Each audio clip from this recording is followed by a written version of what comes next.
Andy, please. What did you make of last night's semi-final? I didn't watch any of the match last night. I'll watch some of it this evening and then chat tomorrow to Emily about the match. But I haven't watched any of it yet. Andy, not long to go now. How are you feeling, having had a little bit extra time to rest or practice? Yeah, I mean, I feel good. I felt good after all of the matches and recovered fairly well from the two fairly long matches that I had against Dimitrov and with Berdych. So yeah, I pulled up pretty well. But yeah, it's a slightly different preparation. Obviously, with the extra day, you get the extra day rest, but then also, you know, you're in a rhythm of playing every day or so it changes the way you prepare a little bit. But yeah, feel good. Do you have any thoughts on the fairness of that? Are you a believer that semi-finals should be played on the same day? Look, I think it's. I mean, ideally, yeah. I mean, you want the players all to have the same opportunity, but I mean, I was told that the player that's played the second semi-final, I think's won like 5 or 6 of the last 7 years. So I don't know exactly who it favours more. Obviously, if you have an extremely long match, you would think that the person that had the extra day's rest would favour them. But then, you know, a couple of years Novak recovered from. I don't know how he did it, because I played against him in the semi-final and I could barely walk a couple of days later, but he recovered from a 5-hour match and then won the final in 6 hours, so I don't really know who it favours, to be honest. Is there a danger of having too long to think about it?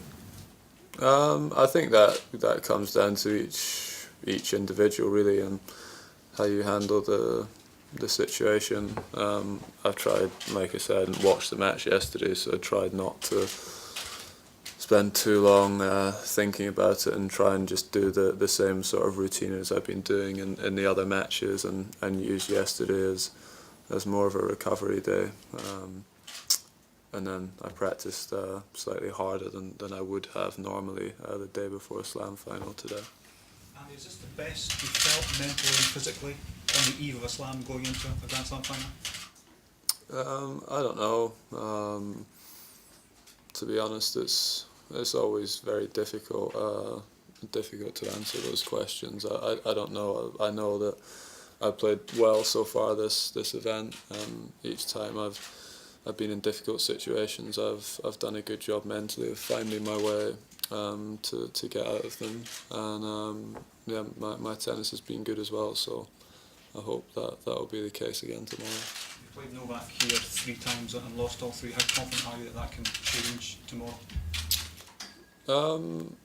Well, I know it's going to be extremely difficult to win the match tomorrow. I know if I want to win it, it'll probably be very, very tough and challenging physically. So I need to prepare myself mentally for that. But yeah, he has a fantastic record here. He obviously loves the court and the conditions, and yeah, it would be a big upset if I managed to win tomorrow. What sort of achievement would it be to have won 3 of the 4 slams if you could do it? Yeah, I think obviously, yeah, it would be a good achievement. It's I know winning any of the slams is very challenging and tough thing to do. And like I said the other day, winning 3 of 4 slams, like in this era, seems like nothing because of everything that the other guys have done. But it's a very difficult thing to do. So, you know, whether I win tomorrow or not, I still feel like my record here has been a good one. Andy, you talk about a big upset if you were to win tomorrow night. Novak said last night there was no clear favourite. Do you disagree with that? Well, I've never won against him here before. I've lost to him each time that we've played. I think I've lost to him the last 4 or 5 times we played against each other as well. and maybe only won one set in those matches. So yeah, I mean, it would be a big turnaround from, you know, I played him a couple of times very close to the end of last year and lost pretty comfortably. So for me, it would be a big turnaround in a few months if I was able to win. I'm not saying that it's not a possibility, but it's going to be very, very tough. India on the women's side as well. What do you make of the final that's going to happen in a couple hours here, and I guess how Serena has managed to dominate Sharapova over the last decade? Yeah, well, I mean, considering how great a competitor Maria is, it shows you how good Serena is, that she's managed to, well, it's been something like 10 years or something since she lost last time to her, which is pretty amazing. But in a one-off match with two individuals, anything can happen, and I would certainly predict Serena to win the match if I had to. But you know, as you've seen with Berdych beating Rafa here, and also last year with Stan winning against Rafa, having lost to him however many times in a row it was, you know, there's always a possibility there. And wasn't there any sense of curiosity about what was going on here last night? I mean, if I'm at a football match writing about one match and my team's playing in another, I always want to know what the score is there. Yeah, no, I knew exactly what the score was. I was at dinner checking the result to see what was going on, and I spoke to Leon as well, who was commentating on the match. But I'm going to watch the parts of the match that I want to watch this evening. Get all of the stats from the match that I think will be beneficial, and go over it just like I have done every other match since I've been here this event. But I didn't really want to sit for 3.5 hours last night worrying about the match. I'd rather save that for this evening and try and conserve a little bit of energy and mental energy as well, you know, for the match. Andy, guaranteed back in the world's top four, regardless of what happens, and number 3 with a win. Do you feel you're back where you belong? Is that a nice feeling? I feel like I'm playing well again. I think this tournament's been obviously important for me, just because of some of the results I had at the end of last year, and yeah, it's been an important week for me. Obviously, anytime you're moving up the rankings suggests that you're doing something well, and yeah, it shows as well that last year also, you know, although it was a tough year, it wasn't also that bad, that with one good tournament here that I could move back up the rankings again. So I'll just yeah, hopefully the beginning part of this year, where I maybe didn't play my best last year, if I can try and have some consistent solid results, re-establish myself back at the top of the game, and hopefully have another good year. When you had those bad results you mentioned at the end of last year, were you confident you'd be sat here again in this position so quickly?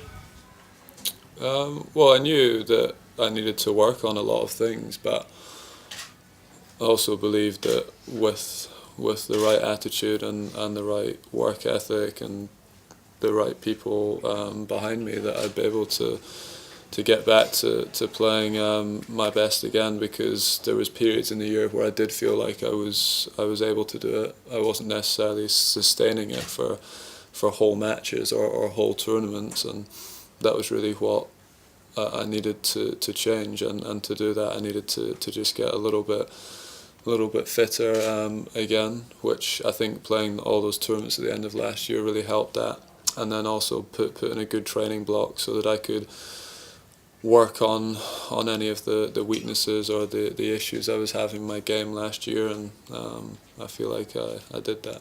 This is your first tournament. This is your first major since the back surgery, first major final.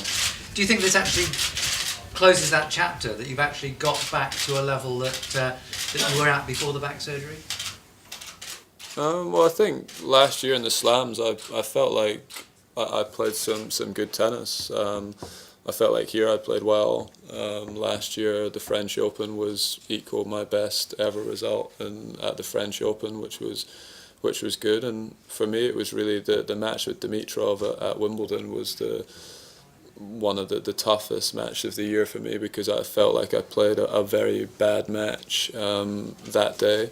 But the rest of Wimbledon, I played fantastic. And also the US Open, I started to play well again there, and just, you know, physically with the match with Novak, I definitely slowed down after the first 2.5, 3 sets, but I was playing well again there. So yeah, I feel like things have been going in the right direction the last couple of months, and you know, even towards the end of last year as well. But like I said, I felt like I just needed a period to work on some things and find the right direction again for my game. And hopefully this year I'll continue to work on all of those things, like even after this tournament's finished. Keep working on the right things, keep working hard, physically hopefully stay healthy this year, and see what happens. But it's been a good start to the year, and hope tomorrow's a good one too. One more from Martin. Andy, whenever you reach this sort of stage at a slam and a final, there's always a sort of debate around where you stand personally in this sort of pantheon of British sport. I was just wondering who you would regard as the greatest British sportsman of all time, because I know that, you know... Oh well, yeah, I definitely wouldn't say that would be me. I wouldn't say that would be the case at all. But I mean, in terms of the sports that I follow a lot, and sports that I have a lot of respect for, I mean, like someone like a Joe Calzaghe, I think what he did in boxing is incredible and extremely rare. I think, yeah, I mean, I don't know, any like a Rory McIlroy is incredible talent and will probably go on to do amazing things for the rest of his career. I don't know how far exactly you want to go back, but you know, Lewis Hamilton, what he's done has also been amazing. I just know from for myself that I know that the time that I'm competing in just now is extremely challenging, and yeah, anything I achieve I'm very proud of because of the players that I'm competing against currently. So yeah, that's how I feel about it. Okay, thank you very much, everybody. Thank you.